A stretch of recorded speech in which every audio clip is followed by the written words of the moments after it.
Hello and welcome to another episode of the Dyllon Explains Everything podcast.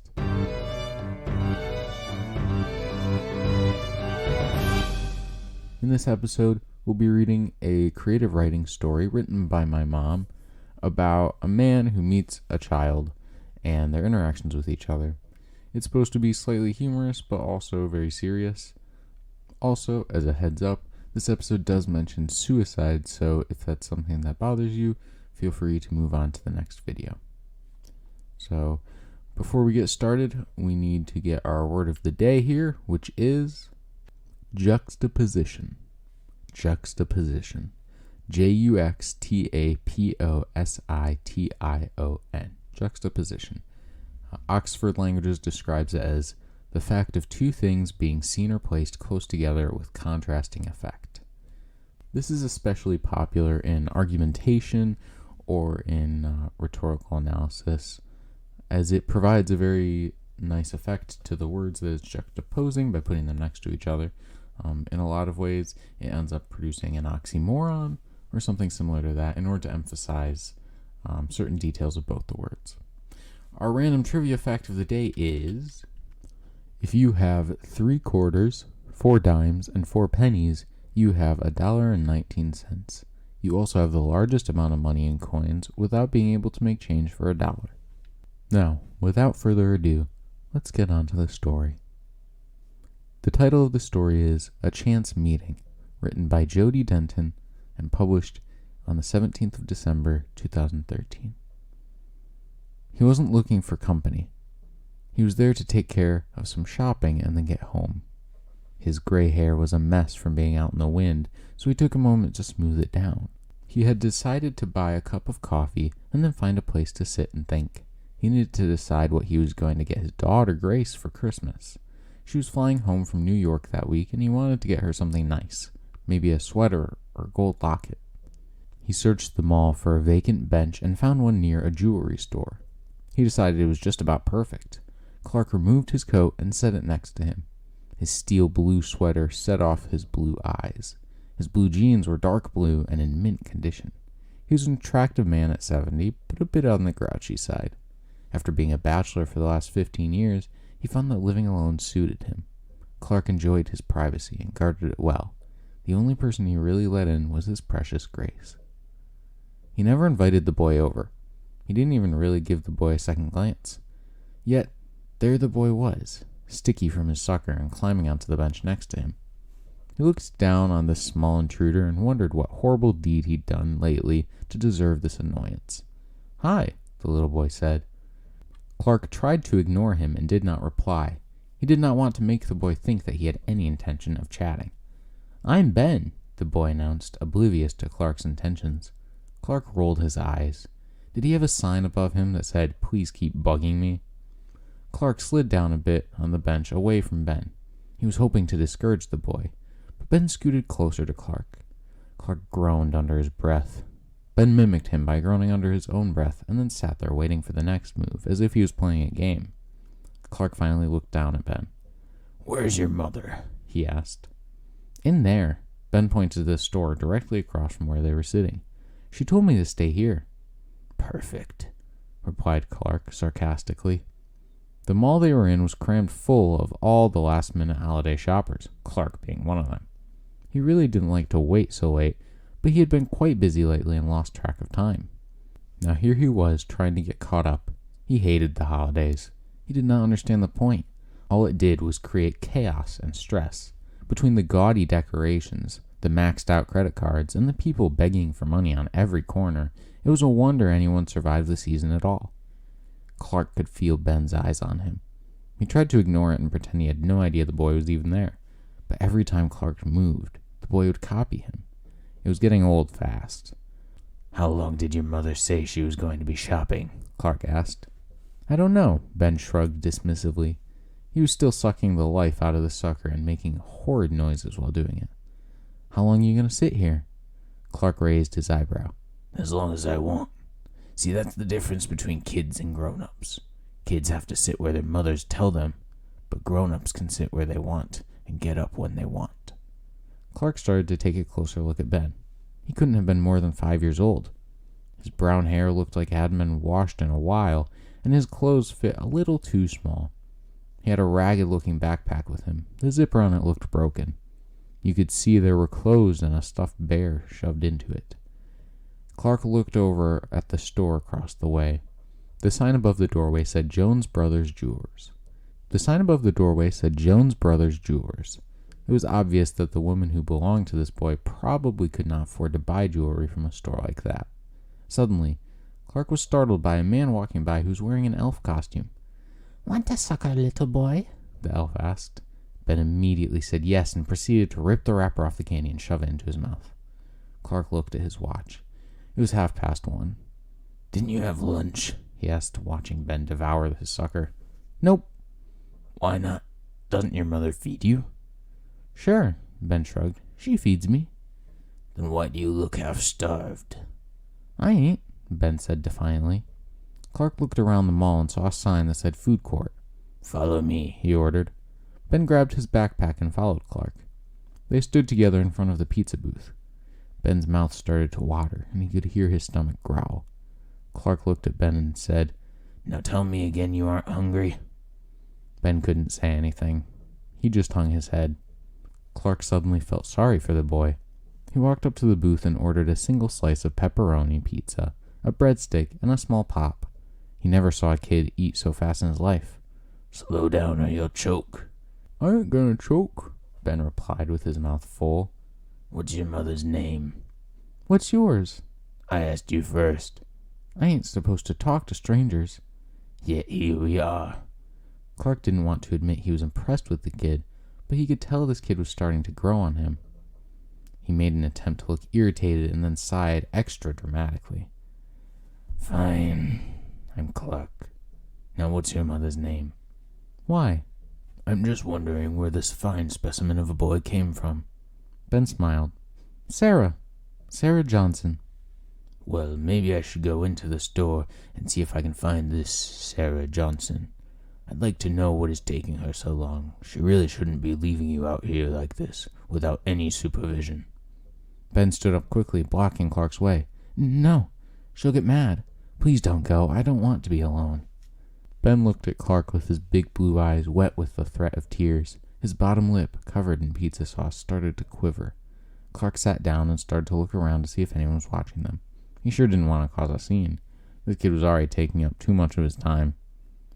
As they sat there silently, Clark watched the shoppers walk by. A mother walked by with her little girl. They were holding hands. The mother was pointing at the gigantic tree in the middle of the 2-story mall, and the little girl was looking up in amazement, her blonde curls cascading down her back while she stood staring straight up.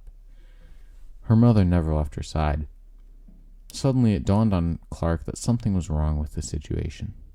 No mother would tell her little boy to come out here and sit next to a complete stranger while she went in and shopped. Not unless she didn't care what happened to her little boy, and what kind of mother didn't care? "Come on," he told Ben. Ben jumped up and ran to keep up with Clark. "What you gonna do?" "I'm going to find your mom." "No, I'm telling you, she'll get mad." Clark stopped in mid-stride. "Why? Why will she get mad?" "Because she said she's doing business." Clark stood there. He didn't know what to do at this point. He came to the mall to do some quick shopping, and now he'd been stuck babysitting some woman's kid that he never even knew. Well, he'd done enough. It was time for the boy to go back to his mother. He turned to start towards the jewelry store again when he heard the shots ring out. Everyone in the mall started to panic. Shoppers were scattering everywhere, screaming and running for the exits. There were people lying on the ground in fear, trying to avoid any possible gunfire. Clark instinctively grabbed for Ben and dragged him to the floor. "It's all right. It'll be all right," he heard himself say. Ben started to cry and shake under his arms.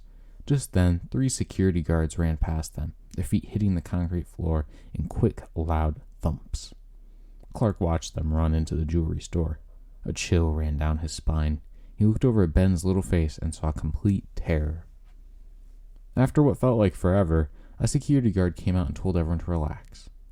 "The police are on their way. Please don't leave. They will want to question each of you." Clark sat up.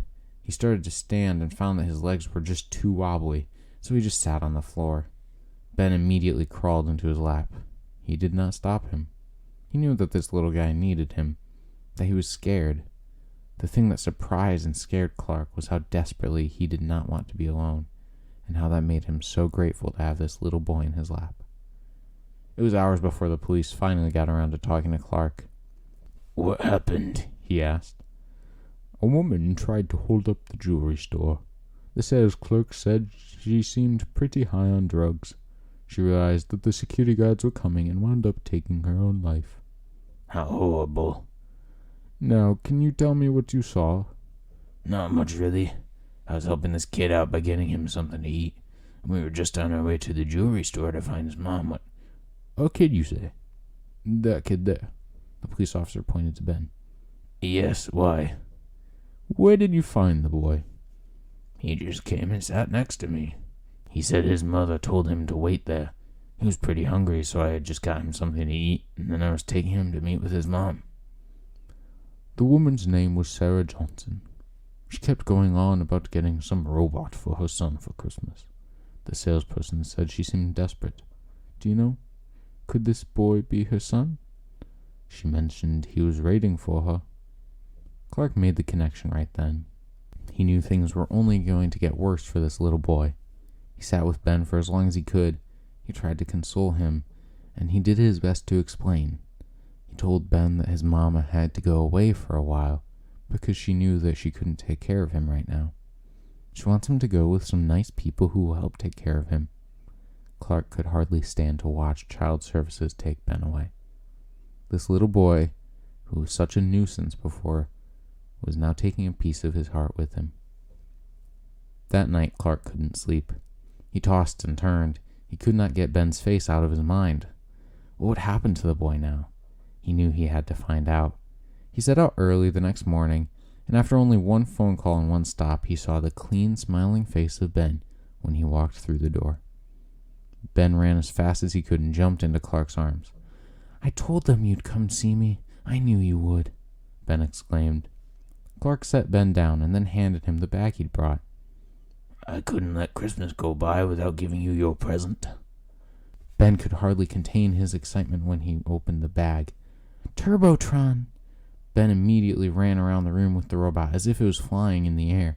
Then, just as quick as he started, he stopped. "But how did you know? I only told Santa." "Well," Clark explained, "that's why it's a good thing that you sat by me and not someone else. I'm pretty tight with Santa, and he said I could give this Turbotron to any friend I wanted." Ben looked up at him with a smile and then ran to hug him. "I knew we would be friends," he said. Clark just choked back a tear and said, "Well, you're one smart kid." Well, that was a cheerful story. I hope you all enjoyed listening to that. I know I enjoyed reading it. It's an interesting story, and I really like the morals of it, you know. I think it's pretty good at showing that sometimes the things that annoy us most are really the things that are the most helpful for us and the best for us to have. I know for me personally, I can get really annoyed with people sometimes and kind of forget the value that they really have in me. So I think it's important for all of us to just remember that people are valuable, and those little nuisances that annoyed us so much at the time, they don't annoy us anymore in the end. In fact, most of the time, they help us. They help us to grow, to change. They might even change our hearts. Anyways, I hope that story wasn't too down or sad for some of you. I know I sometimes like to hear a good story that's more realistic and sometimes darker than other stories. With all that being said, I hope you look forward to next week's episode, which will be about analyzing the Joker in The Dark Knight by Christopher Nolan. And then after that, we will be going over 21 Pilots. That'll be my explanation videos, going through 21 Pilots, who they are, and mainly the lore behind a lot of their albums, and there's a lot of interesting stuff there. And then the week after that, we will be reading another story. So look forward to that. To be honest with you, I have no idea what this story is going to be. As far as planning goes, I'm not very good at it, which is kind of a lie. I've got like the first 15 episodes planned. Obviously subject to change if you guys are like, hey, we don't want to hear about whatever again. But, yeah, so I do have a plan. It's just creative writing stories, are hard to come by. So if you have a story that you'd like me to read, please feel free to email it to me at dyllonexplaineseverything@gmail.com.